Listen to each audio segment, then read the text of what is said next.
Tukumbuke michezo ni afya.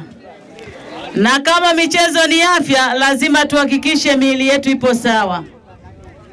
Lakini ninachoomba upendo, mshikamano.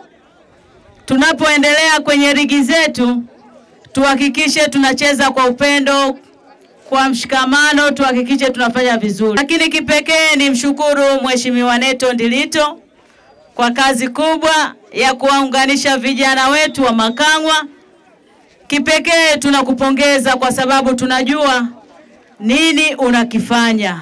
Kwa sababu hivi vitu tulikuwa tunavitamani muda mrefu, lakini tulikuwa hatuvipati. Lakini leo tumempata Mheshimiwa Neto Ndilito, na ni daktari wetu, mkazi mwenzetu wa Makangwa, anaithamini tasnia hii ya michezo. Kwa hiyo Mwenyezi Mungu aendelee kukubariki.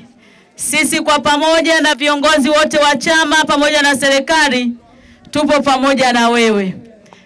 Kwa hiyo tutahakikisha maendeleo yanafanyika kwenye michezo.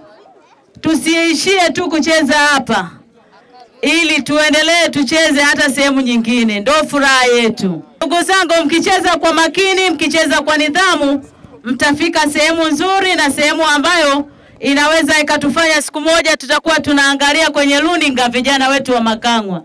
Na tunafurahia kuona vijana wanafanya vizuri. Tunataka hii ligi ambayo tumeianzisha iwe ligi ambayo inaleta umoja na mshikamano na amani.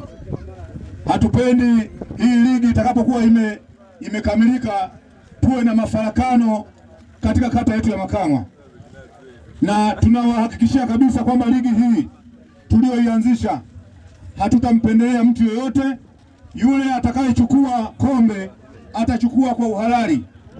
Hakutakuwepo na jambo lolote la kutengeneza matokeo au la kutengeneza timu nyingine iweze kuchukua kombe.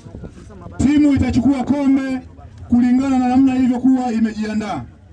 Kwa hiyo tunaomba mtupe ushirikiano, tutajitahidi sana kuweza kutenda haki katika kuendesha hii ligi.